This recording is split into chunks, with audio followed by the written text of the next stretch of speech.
was the consensus of archaeologists that megalithic architecture was beyond the capacities of hunter-gatherers and required the presence of long-term settled agricultural communities to evolve. And it seemed to reinforce this view that no megalithic architecture had been found anywhere in the world that was more than 6,000 years old.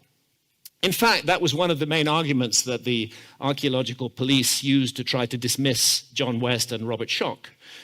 They said, show us another culture that's 12,000 years old anywhere in the world, and we might listen to you.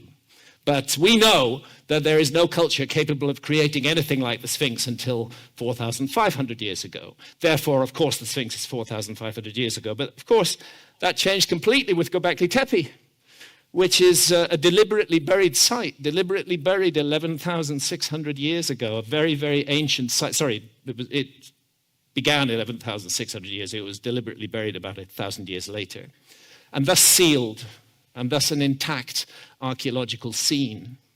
And the evidence from Gobekli Tepe is that this site is 11,600 years old. It dates to the end of a period called the Younger Dras, which I'll talk a bit more about. And my goodness, if you're capable of creating these 20-ton megalithic pillars and this huge site, then you're certainly capable of creating the Great Sphinx. So the notion that the Sphinx is somehow out of context has to completely change now that we have Gobekli Tepe. I'm here with the late Professor Klaus Schmidt.